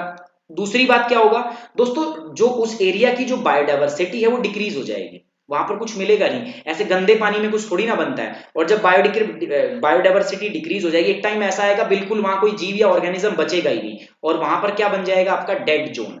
क्या बन जाएगा, डेड जोन। इस डेड जोन को अगर ये समुद्र में बनता है ना, तो उसको हम फिर क्या बोलते हैं, आपके सी डेजर्ट। याद है आपको एक जगह मैंने बताया था ज्योग्राफी में, Sargasso sea. Sargasso sea is also a sea desert. Sea desert है। डेजर्ट का मतलब क्या होता है, डेजर्ट का मतलब जहां पर बायोलॉजिकल प्रोडक्टिविटी क्या हो, जीरो। ऐसा एरिया जहां पर बायोलॉजिकल प्रोडक्टिविटी जो है वो क्या हो, आपकी जीरो, उसको हम क्या बोलते हैं, आपका डेड जोन। डेड जोन या सी डेजर्ट बोलते हैं। तो पहला क्या होगा, इकोसिस्टम में चेंज होगा भाई, पारिस्थितिक तंत्र के अंदर बदलाव आएंगे। उसके बाद में जो जैव विविधता है, what is the meaning of the biodiversity, biodiversity मतलब जैव विविधता। जैव विविधता क्या हो जाएगी, कम हो जाएगी। धीरे धीरे जैव विविधता इतनी कम हो जाएगी ना कि इसकी बायोलॉजिकल प्रोडक्टिविटी दोस्तों जीरो, और जब इसकी बायोलॉजिकल प्रोडक्टिविटी जीरो तो ये क्या बन जाएगा, डेड जोन। उसको हम क्या बोलते हैं, सी डेजर्ट। क्या बोलते हैं दोस्तों, सी डेजर्ट। अटलांटिक ओशन में एक जगह है आपका सरगासो सी। डेड जोन अभी अलग से बताऊंगा मैं आपको। अब जब एक बार ये स्पीसीज मर जाएगी, जैसे सरगासो सी में एक अलग प्रकार की घास पाई जाती है, उस घास को हम क्या बोलते हैं, आपका सरगैसम। पहले तो नहीं थी ना वहां पे, वो अब बनी है। अब ये जो है ये नई स्पीसीज आई है यहाँ पर, तो इसीलिए क्या होगा, इको यूट्रोपिकेशन से भी यही होता है, पहले वहां का जो एग्जिस्टिंग इकोसिस्टम है वो डिस्ट्रॉय होगा, पूरा का पूरा बदलाव आएगा उसमें। एक टाइम ऐसा आएगा उसमें जैव विविधता डिक्रीज हो जाएगी, फिर नई स्पीसीज वहां पर आएगी, नई स्पीसीज उस पर इन्वेजन करेगी। ये ऐसी स्पीसीज होगी जो उस प्रकार के एनवायरमेंट में अपने आप को सस्टेन कर सकती है। तो होगा क्या, पूरा का पूरा वहां का इकोलॉजिकल कैरेक्टर जो है वो क्या हो जाएगा दोस्तों, आपका चेंज हो जाएगा। पूरी पारिस्थितिक विशेषताएं जो है वहां की वो हो जाएगी भिन्न पहले से। ठीक है, अब आपको डेड जोन समझाने पड़ेंगे। What are the dead zone, अभी तो बताया डेड जोन क्या होते हैं। So dead zone are also known dead zone are in the area in the ocean with very low oxygen concentration. ऐसे जहां इलाके जहां ऑक्सीजन बहुत ही लो कंडीशन में हो, जब ऑक्सीजन कम होती है ना तो उसको हम बोलते हैं हाइपोक्सिक कंडीशन। क्या बोलते हैं उसको? हाइपोक्सिक कंडीशन, मतलब ऑक्सीजन की मात्रा बहुत ही कम है। That zone is are known as the hypoxic condition. they can be created or enhanced by the human activity। वैसे तो ये आदमियों से ही जनरेट होते हैं। पूरी दुनिया के अंदर जितने भी डेड जोन बन रहे हैं, मैं बता दूं आदमियों की वजह से ही उत्पन्न हो रहे हैं। इस दुनिया में ना कुछ भी गड़बड़ हो रहा है ना तो आदमी की वजह से हो रहा है। ये कोरोना वायरस भी आदमियों की वजह से हो रहा है। जरूरी थी चमगादड़ का सूप पीना, पेंगोलियन को कुछ करना, छेड़छाड़ पहुंचाना? जरूरी था क्या तुम्हें कोबरा को खाना? ऐसे बोला जा रहा है, बट हो सकता है चाइना कुछ और भी कर रहा हो। चाइना कुछ पता नहीं, कोई नीचे नीचे कोई और कांड कर रहा हो जिसकी वजह से कोरोना आउटब्रेक हुआ है ना? पता कुछ नहीं है, कह कुछ भी नहीं सकते, बट हाँ ऑफिशियल यही है दोस्तों कि बैट, स्नेक्स एंड पेंगोलियन जो है these are the natural host of this bacteria. मतलब उनके अंदर ये वायरस पहले पाया ही जाता था, उनको कुछ कहता नहीं था ये वायरस। बैट बैट के अंदर नोवल कोरोना वायरस होता है, उसको कोई नहीं कहता। कहता ठीक है भैया तू भी रह मेरे मेरे जगह में, मेरे अंदर मैं भी रहता हूँ, कोई दिक्कत, एक दूसरे को कोई नुकसान नहीं पहुंचाएंगे। So they are the natural host. तो नेचुरल होस्ट होता है, उनको नुकसान नहीं पहुंचाएगा, but they are detrimental for us. और वो देख भी रहे हो कोरोना वायरस के चक्कर में क्या हो रहा है। बहुत सारे ऐसे लोग हैं जो अपने आप को बड़ा संभाल के रख पा रहे हैं ना। बड़ा मन करता है ना इधर उधर जाने का, मिलने का, नहीं, अरे दोस्तों से, आपके जो स्टडी पार्टनर है उनसे मिलने का बड़ा मन करता है सर, लेकिन जा थोड़ी ना सकते हो। कोई बात नहीं, थोड़े दिन इंतजार करो। इंतजार सब्र का फल क्या होता है? मीठा होता है ना? और अपने पढ़ाई में ध्यान लगाओ। और आप लोगों के लिए जिनके सपने हैं बड़े, जिनकी उड़ान है बड़ी, उनके लिए चौधरी साहब एक नया शो लेके आए हैं। उसका नाम क्या होगा? सोचो, थिंक। सरप्राइज है आप लोगों के लिए, और वो सरप्राइज में जल्दी रिवील भी करूंगा आपको कि क्या सरप्राइज है और वो क्या नहीं है। तो पहला सरप्राइज तो आज का ये है दोस्तों कि आपके लिए इकोलॉजी का कोर्स आ चुका है अनअकैडमी सब्सक्रिप्शन पर। जिन बच्चों के पास सब्सक्रिप्शन है जाके एनरोल कर लो। चलिए, तो डेड जोन जो होते हैं they are enhanced by the human activity. आदमियों की जो छेड़छाड़ है ना, इसकी वजह से डेड जोन जो है वो बढ़ जाते हैं। ठीक है, dead zone are detrimental to the animal life. हम भी तो यही कह रहे हैं, डेड जोन जो होते हैं ना वो मानव जो एनिमल लाइफ है ना, मानव नॉट मानव, जो जानवरों का जो जीवन है ना उनके लिए बहुत खतरनाक होते हैं दोस्तों, बहुत खतरनाक होते हैं for the organism. Dead zone emerged when influx of the chemical nutrients पर एल्गी ग्रोथ। डेड जोन कब इमर्ज करते हैं, आपको क्या लगता है? डेड जोन तब बढ़ते हैं जब आपका क्या होने लगता है, जो केमिकल न्यूट्रिएंट है ना वो बढ़ने लगते हैं, तो डेड जोन भी बढ़ने लगते हैं। ठीक है, one of the largest dead zone जो है वो लाई करता है कहां पे? गल्फ ऑफ मैक्सिको के अंदर। गल्फ ऑफ मैक्सिको के अंदर पता है क्या होता है? कहां है गल्फ ऑफ मैक्सिको, बताओ पहले। जैसे ये चीजें आती है ना, मैं कहता हूं जब भी ये आए, ज्योग्राफी मैंने आपको पढ़ाई हुई है, कला का ना बेहतरीन प्रदर्शन कर दिया करो। ठीक है, जैसे ही कोई मैप वैप का काम आए ना, फटाफट, मतलब आपको ऐसा होना चाहिए कि आप तो बस बैठे थे इसी के लिए, कला का कर दो बेहतरीन प्रदर्शन। और आप, मुझे पता है कई तो बहुत अच्छे अच्छे जो है वो कलाकार है, ये मैंने कर दिया। This is gulf of Mexico. ये क्या है? Gulf of Mexico. अब यहाँ पर ना डेड जोन बन रहे हैं, यहाँ पर इस एरिया में। पता है क्यों बन रहे हैं? बिकॉज यहाँ पर जो फार्मर है ना इस एरिया के अंदर, वो क्या करते हैं यार, स्प्रिंग सीजन जब आता है ना, वो बहुत सारा एग्रीकल्चरल रन ऑफ जो है, मतलब एग्रीकल्चर वाली जो चीजें उसको वॉश कर देते हैं इधर। मतलब वो यहाँ से पानी जो एग्रीकल्चरल रन ऑफ है वो यहाँ आता है, जिससे इस एरिया में न्यूट्रिएंट लोड बढ़ जाता है, फलस्वरूप एल्गल ब्लूम होता है और उससे यहाँ की बायोलॉजिकल प्रोडक्टिविटी डिक्रीज हो जाती है। और लगातार ये धीरे धीरे किसमें बदलता जा रहा है आपका दोस्तों? This becomes the dead zone. Dead zone में बदलता जा रहा है, और अगर ऐसा होता रहा तो दिक्कत हो जाएगी। और ऐसा ही डेड जोन कहाँ मिल रहा है? Gulf of Oman. ठीक है, दोनों जगह बन रहा है। तो वैसे दुनिया का सबसे लार्जेस्ट जो बायोलॉजिकल डेड जोन, या हम डेड जोन जिसको बोलते हैं, that is the gulf of Mexico. सबसे बड़ा डेड जोन जो है वो यही माना जाता है। अब एक टर्म होती है हार्मफुल एल्गल ब्लूम। ये क्या होती है? HAB बोलते हैं इसको, हार्मफुल, शॉर्ट में बोला जाता है दोस्तों इसको क्या? HAB, harmful. तो कुछ एल्गल ऐसी होती हैं, कुछ शैवाल ऐसे होते हैं, अगर उनको खा लिया जाए, कोई जानवर खा लेना, तो उसे हिपैटोटॉक्सिक हिपैटो न्यूरोटॉक्सिक जो आपका केमिकल है ना वो रिलीज होते हैं। अगर आप उनको, कोई भी जानवर उनको खा लेता है तो बहुत गंदी स्मेल आती है उनसे। और वो स्मेल जो है उनमें भी अलग अलग तरीके की गैस होती है, तो वो दिमाग खराब कर देती है हमारा। तो बहुत सारी चीजें। सो एल्गी और phytoplankton are these are the microscopic organism that can be found naturally in the coastal water.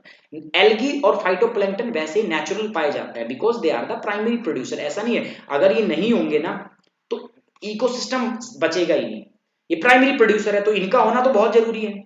They are the major producer of the oxygen and the food, क्योंकि यही तो है जो पानी के अंदर ऑक्सीजन और फूड का निर्माण करते हैं। ऑक्सीजन कहां से आती है? कुछ इनपुट सोर्स थे और कुछ आउटपुट सोर्स थे। कल वाली वीडियो देखो, कुछ इनपुट सोर्स थे और कुछ क्या थे हमारे पास? आउटपुट सोर्स थे। किसके लिए? ऑक्सीजन के लिए। इनपुट क्या था? पहला था दोस्तों आपका एयर वाटर इंटरफेस, हवा पानी का इंटरफेस, और दूसरा क्या था? फोटोसिंथेटिक एक्टिविटी, प्रकाश संश्लेषण की गतिविधियां। When environmental condition are favorable, लेकिन देखो जैसे ही environmental condition favorable होती है, मतलब जब इनको अच्छी मात्रा में फास्फोरस और नाइट्रोजन मिल जाए तो ये अपनी जनसंख्या बढ़ा लेती है। जैसे आजकल जनसंख्या बढ़ने के लिए कंडीशन बहुत फेवरेबल है ना? घरों में है, सबके सब फ्री है, तो जनसंख्या बढ़ने के लिए बहुत फेवरेबल कंडीशन है। तो जब भी ये होगा पॉपुलेशन क्या होगी? बढ़ेगी। अब कुछ एल्गल ऐसी होती है ना दोस्तों, जब वो मर जाती है ना या कोई ऑर्गेनिज्म उनको खा लेता है, कोई भी जीव उनको खा लेता है, तो वो न्यूरॉन और हिपैटोटॉक्सिन रिलीज करते हैं जो उस एक्वाटिक ऑर्गेनिज्म को मार भी सकते हैं और वहां पर जहर फैला सकते हैं, और इससे आदमियों को भी काफी नुकसान हो सकता है। ठीक है, वैसे आदमियों को नुकसान तो होगा, ये कांड किया भी तो आदमियों का है, आदमियों ने तो कांड किया है, तो ये उनको भी आपका हो सकता है। ठीक है, what are the mitigation strategies, मतलब कैसे इनसे छुटकारा पाएं? एल्गल ब्लूम है, यूट्रोफिकेशन है, इससे छुटकारा कैसे पाए? क्या क्या हम कर सकते हैं इससे निपटने के लिए? सो जो निपटने के लिए करते हैं ना उसी को बोलते हैं मिटिगेशन। क्या बोलते हैं दोस्तों? सो मिटिगेशन ऑफ यूट्रोफिकेशन, किस प्रकार से आप इनको मिटिगेट करोगे? तो there are various like method जिसकी वजह से आप यूट्रोफिकेशन को रिड्यूस कर सकते हो। तो पहले बताओ, दो प्रकार के सोर्स होते हैं ना पोल्यूटेंट के। यूट्रोफिकेशन का मतलब क्या होता है? Nutrient enrichment. एनरिचमेंट मतलब पॉल्यूशन कहां से आया था? एक तो आया था सर पॉइंट सोर्स से, और दूसरा कहां से आया था सर? दूसरा आया था नॉन पॉइंट सोर्स से, है ना? दो जगहों से आया था ना, पॉइंट और नॉन पॉइंट सोर्स से। तो जो पॉइंट सोर्स से आया था उसको तो अपन रेगुलेट कर सकते हैं, बट नॉन पॉइंट का क्या करें? छोड़ दो नॉन पॉइंट को, जो हो रहा है उसको पढ़ लो भाई। तुमसे ज्योग्राफी हो रही है ज्योग्राफी पढ़ लो, तुमसे एनवायरनमेंट नहीं हो रही मत पढ़ो, छोड़ दो, जरूरी थोड़ी ना है, सरदर्दी क्यों मोल ले रहे हो? लेकिन मुझे पता है आप लोग आर पार हो, एकदम जहर आग लगा दोगे आप, मुझे इस बात का पूरा पूरा यकीन है। मिटिगेशन ऑफ यूट्रोफिकेशन कैसे कैसे हम करेंगे ना, तो देख लो। पहली बात तो क्या है दोस्तों, यार जो भी ये जो हमारा डोमेस्टिक या जो इंडस्ट्रियल एफ्लुएंट्स होते हैं ना, मतलब जो घरों से जो वो जाता है, सीवर लाइन जाती है, या जो कंपनियों से फैक्ट्री जो होती है फैक्ट्रियों से जो आपकी वेस्ट पदार्थ जाता है, जिनको हम सीधा का सीधा किस में डाल देते हैं? नदियों में डाल देते हैं। तो पहले उसको क्या किया जाएगा? उसको ट्रीट किया जाएगा। ठीक है, क्या किया जाएगा दोस्तों? उसको ट्रीट किया जाएगा। ट्रीट मतलब उसको साफ सुथरा किया जाएगा, उसमें से जो न्यूट्रिएंट रिच स्लजेस है ना उनको रिमूव किया जाएगा, वाटर को प्रोसेस किया जाएगा। बोला जाता है ना वाटर को प्रोसेस करो, वाटर को ट्रीट करके। बार बार एनजीटी ये गाइडलाइन रिलीज करती है, क्या कहती है? कि जो तुम गंदा पानी नदियों में छोड़ रहे हो उसको ट्रीट करके छोड़ो। अरे जब गंदा ही है तो छोड़ क्यों रहे हो भैया? फायदा है, जाएगा तो वो जाएगा, वैसे भी जाएगा, लेकिन अब जब उसको आप ट्रीट करके छोड़ते हो ना तो बीओडी की डिमांड कम हो जाती है, बायोलॉजिकल ऑक्सीजन डिमांड रिड्यूस हो जाती है, जिससे डिसॉल्व्ड ऑक्सीजन का क्या होती है? वो बनी रहती है, और इसकी वजह से इकोसिस्टम आपका मैनेज रहता है। अब ये बीओडी डीओ के लिए ना आपको लेक्चर देखना पड़ेगा पिछला, नहीं तो समझ में आएगा ही नहीं। बीओडी का मतलब क्या होता है? देखो पानी के अंदर बहुत सारे बायोडिग्रेडेबल पॉल्यूटेंट जो होते हैं वो उपस्थित होते हैं, उनको गलाया जाता है किसके द्वारा? डिकम्पोजर के लिए। अब गलाने के लिए उनको ऑक्सीजन की जरूरत होती है, तो कितनी अमाउंट में ऑक्सीजन चाहिए उसको गलाने के लिए, उसको ही बोलते हैं हम बीओडी, बायोलॉजिकल ऑक्सीजन डिमांड। अगर बीओडी बढ़ती है तो पानी में से अगर ज्यादा ऑक्सीजन इनको गलाने में खपत होगी तो जो ऑक्सीजन उस पानी में होगी उसकी मात्रा कम हो जाएगी, जिसको हम बोलते हैं डीओ, डिसॉल्व्ड ऑक्सीजन, है ना? तो ये बोला गया है, अगर आप ट्रीट करके पानी को छोड़ते हो तो उससे क्या होता है दोस्तों? आपकी बीओडी रिड्यूस हो जाती है, जिससे डीओ बना रहता है, और एक्वाटिक इकोसिस्टम के लिए अच्छी बात है। Interface between a flowing body of water and and the land created near a waterways, farm road, etc. attempt to filter the pollution। देखो होता क्या है ना, एक टर्म सुनिए आपने, वेटलैंड, है ना? वेटलैंड का मतलब क्या होती है? दलदल भूमि।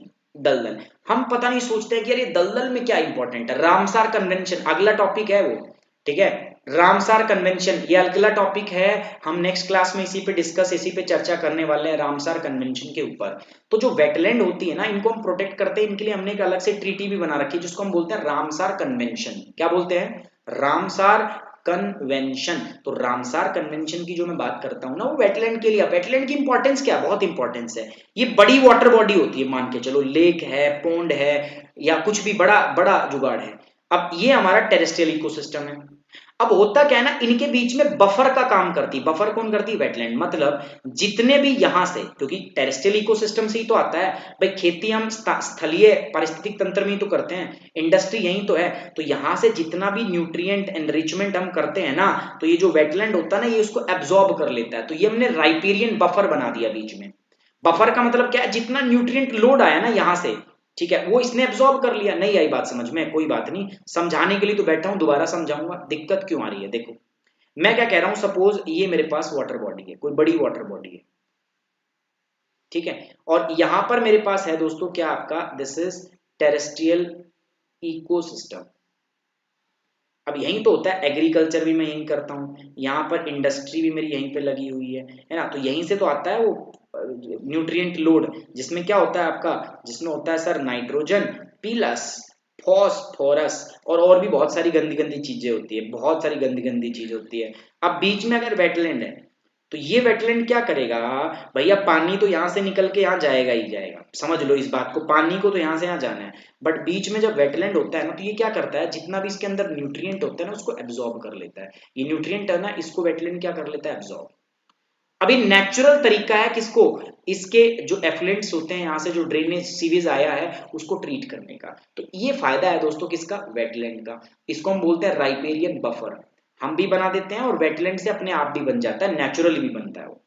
Sediment and nutrient are deposited in the buffer zone instead of deposition in the water. इससे क्या होता है ना, कि जो आपका पानी है ना, उसके अंदर नहीं जाता, और न्यूट्रिएंट का जो लोड है, जो पोषण पदार्थ है, जो नाइट्रोजन और फास्फोरस है ना, वो सीधा पानी में नहीं जाते, वो उस राइपेरियन बफर जोन के द्वारा एब्जॉर्ब कर लिए जाते हैं, जो वेटलैंड टाइप का कुछ होता है। Increase in the efficiency of the nitrogen the phosphorus fertiliser. एक काम और करो, जो खेतों में हम अंधाधुंध फर्टिलाइजर का इस्तेमाल करते हैं ना, उसको थोड़ा बदलो, उस तरीके को बदलो। और आप क्या करो, जो हम फर्टिलाइजर यूज करते हैं ना, उसकी एफिशिएंसी को क्या करो, बढ़ाओ। और ताकि बराबर मात्रा में फर्टिलाइजर का इस्तेमाल करो, एडिक्वेट मात्रा में, ऐसे इनएडिक्वेट लेवल मतलब करो, ऐसा मत करो कि भाई बहुत ही ज्यादा मात्रा में तुम फर्टिलाइजर ही फर्टिलाइजर उसमें डाले ही जा रहे हो, खाद ही खाद डाले जा रहे हो, वो भी क्या है दोस्तों आपका गलत है, दिक्कत करेगा आपको, ठीक है। तो वो भी एक प्रॉब्लम है। तो यहां से क्या कर सकते हो आप, फर्टिलाइजर जो है, नाइट्रोजन और फास्फोरस फर्टिलाइजर जो है, उनको एडिक्वेट अमाउंट में लेके आओ। इनएडिक्वेट लेवल जो होता है उसको क्या कर दो, कम कर दो। आप नाइट्रोजन टेस्टिंग करो, मिट्टी के अंदर चेक कराओ पहले नाइट्रोजन कितनी है। अगर नाइट्रोजन है तो फिर ज्यादा, जितनी नाइट्रोजन की जरूरत हो ना उतना ही खाद डालो उसमें।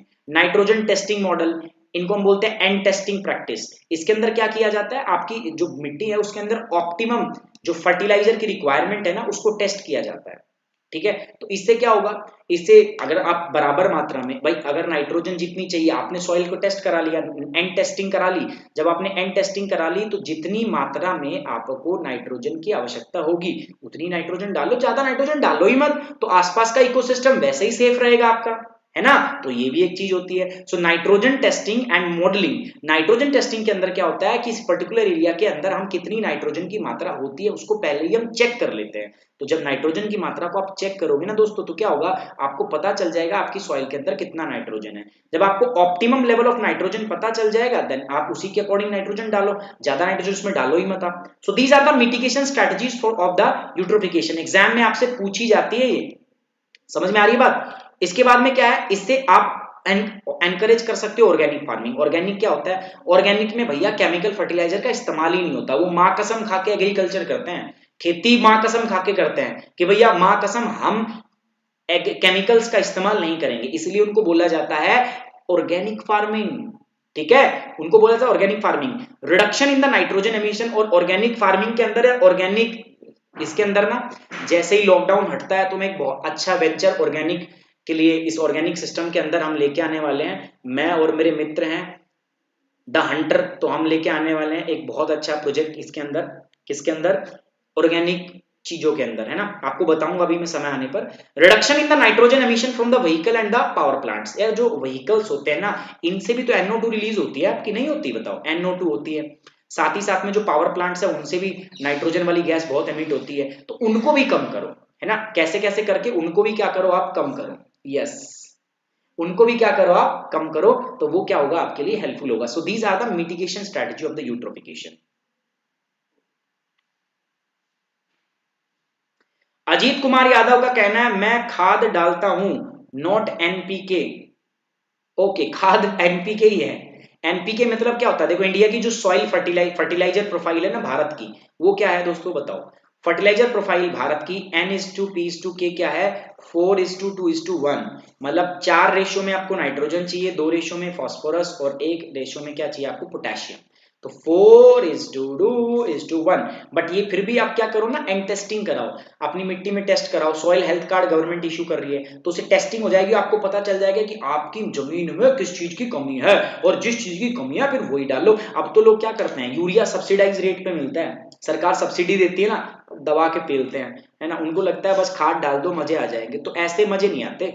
मजे लेने के लिए और भी बहुत सारी चीजें करनी पड़ती है ना। और केमिकल जो एग्रीकल्चर होता है, अगर आप ऑर्गेनिक एग्रीकल्चर करते हो तो ऑब्वियस बात है प्रोडक्शन कम होता है, बट उसका बहुत हाई रिन्यूएबल जो उसका रिम्यूनरेशन होता है वो काफी क्या होता है, हाई होता है। यहां तक समझ में आ रहा है कि नहीं आ रहा।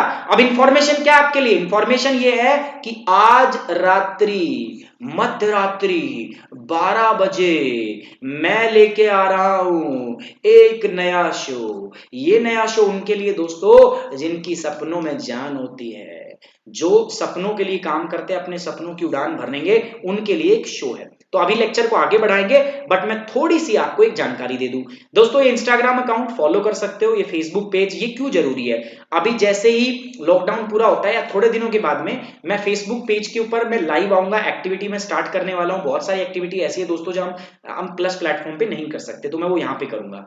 फेसबुक प्रोफाइल है मेरी पर्सनल, यहाँ पर आप मेरे को फॉलो कर सकते हो, लाइफ टाइम मेरे से जुड़ो यार। अनअकैडमी सब्सक्रिप्शन या आपका नॉन प्लस सब्सक्रिप्शन से रिलेटेड कोई भी दिक्कत है, आप मेरे को यहाँ पर मेल ड्रॉप कर सकते हो, sumitrathi3@gmail.com, sumit.kumar@wifi-study.com। मैं आपको मेल का जवाब दूंगा। और ये मेल आईडी बहुत जरूरी रहने वाली है, किसके लिए, जो हमारा नाइट का शो है ना उसके लिए ये मेल आईडी बहुत ज्यादा जरूरी रहने वाली है। ये मेरा टेलीग्राम लिंक है, इस पे भी मेरे को आप फॉलो कर लो।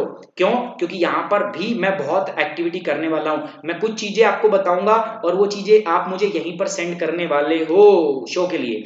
जिन बच्चों को नया अनअकैडमी का सब्सक्रिप्शन चाहिए वो अनअकैडमी की ऐप डाउनलोड कर लो। 24 महीने का सब्सक्रिप्शन आपको लेना है। अनअकैडमी की ऐप डाउनलोड की आपने, इंस्टॉल की, अपने आप को रजिस्टर कर लो। वहां पर एक ऑप्शन होगा प्लस, प्लस के ऑप्शन में जाओ और अपना गोल चूज कर लो यूपीएससी। यूपीएससी किया, उसके बाद क्या करना है, गेट सब्सक्रिप्शन। गेट सब्सक्रिप्शन में जैसे ही जाओगे ना 24 मंथ। क्यों सर, क्योंकि देखो यूपीएससी की लड़ाई जो है ना ये लंबी है दोस्तों, ये एक दिन एक सप्ताह की लड़ाई नहीं है, इट्स अ वॉर, टाइम लगता है इसमें। सो 2 साल का सब्सक्रिप्शन लो, 2 ईयर। सबसे अच्छी बात क्या है ना, ये 92,000 का है, बन अनअकैडमी ने आपके लिए इसको 52,000 में रखा हुआ है, ठीक है। और इसको भी 52,000 मत दो, आप सुमित 10 इस्तेमाल करो, सुमित 10 खास है, बाकी आप समझदार हो। जैसे सुमित 10 का इस्तेमाल करोगे चेक कर लेना रेफरल कोड अप्लाई हो जाए, जैसे अप्लाई हो जाता है ना वैसे ही ये जो आपका है ना ये डिक्रीज होके कितना हो जाता है, 43,200। बात डिस्काउंट की नहीं है, बात है आपके सपनों की, बात है आपके एम्बिशन की, बात है आपके गोल की, और उस गोल में मैं चाहता हूं आपके साथ चलूं। तो अगर आप ये कोड इस्तेमाल करते हो तो it will be quite easy for me to guide you.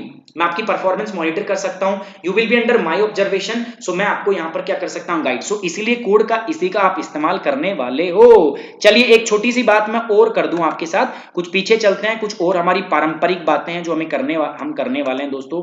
ये हमारा कोर्स है, ठीक है, ये कोर्स है हमारा जो अभी अभी लेटेस्ट हमने स्टार्ट किया है। मैं बता दूं ये कोर्स जो है ना ये आपका इस संडे से स्टार्ट हो रहा है। किस संडे से, जो अभी आने वाला है ना उस संडे से आपका स्टार्ट हो रहा है, ठीक है। लेक्चर अभी बाकी है मेरे दोस्त, इस संडे से ये लेक्चर जो है हमारा आने वाला है, जो संडे आने वाला है कमिंग संडे, यानी कि 5 तारीख से शायद। तो ये जो क्लास होगी ये 7 बजे से लेके 7 PM से लेकर 9 PM पे आपकी चलने वाली है। 7 से 9 एक क्लास लेने वाला हूं मैं। और जिन बच्चों के पास है अनअकैडमी सब्सक्रिप्शन वो जस्ट जाके एनरोल कर लो यहाँ पे। आज शाम तक आपको लिंक मिल जाएगा, मैं ग्रुप पे लिंक शेयर कर दूंगा, टेलीग्राम पे लिंक शेयर कर दूंगा। जिन बच्चों के पास नहीं है वो ये कोड यूज कर सकते हैं। कोड क्या है, कैपिटल में सुमित बिना स्पेस दिए 10। इससे मैं आपको गाइड कर पाऊंगा, आसान होगा। सो इकोलॉजी का कोर्स 5 तारीख से सैटरडे संडे में कोर्स होगा, जल्दी जाओ इसको ज्वाइन करो और मेरे साथ प्रीलिम्स क्रैक करो इन द 75 डेज, जो मेरी क्या है दोस्तों आपके लिए गारंटी है। और रात में आज हमारा शो आने वाला है दोस्तों, उस शो के लिए तैयार रहो, उस शो के लिए एकदम आपको मैं बता देता हूं, आज ही बहुत जबरदस्त शो हम करने वाले हैं। आप लोग इस शो का ना मतलब बरसों से वेट कर रहे हो, इंतजार कर रहे हो, बस मैं हिंट दे दिया हूं थोड़ा सा। अब शो कौन सा है वो आप अंदाजा अपने आप से लगा सकते हो। चलिए इस नोट पर अभी ये क्लास में एंड करता हूं, आता हूं दूसरी क्लास के साथ। I hope you like the session, आपको मजा आया, आपने एंजॉय किया, आपको समझ आया। अगला टॉपिक जो होगा हमारा वो होगा वेटलैंड इकोलॉजी का। वेटलैंड इकोलॉजी के बारे में बात करूंगा, उसके बाद एस्चुराइन इकोलॉजी के बारे में बात करूंगा। बहुत इंपॉर्टेंट पार्ट है दोस्तों ये।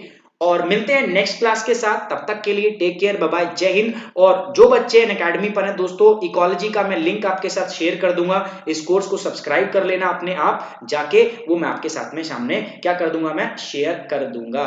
साहिल Rawat, I want to continue but because we don't have any further material to read study, अपने पास और मटेरियल नहीं, जितना भी था ना डेटा हम कंज्यूम कर चुके हैं, सारा हमने पढ़ लिया। So we will discuss this in next class, अगली क्लास में हम डिस्कस करेंगे आपके साथ। तब तक के लिए यार प्रीवियस क्लास देखो, पिछली वाली क्लास जिन्होंने नहीं देखी है जाके वो देखो, बहुत सारे बच्चों ने पिछली क्लास नहीं देखी है, तो जाइए वो प्रीवियस क्लास जो है आपके लिए वेट कर रही है ना, जल्दी से जाओ उस प्रीवियस क्लास को देख के आओ, ठीक है। चलो अभी मैं क्लास एंड कर रहा हूं, मिलते हैं, आज ही दोबारा मिलूंगा, टेंशन मत लो, टेक केयर, बाय बाय।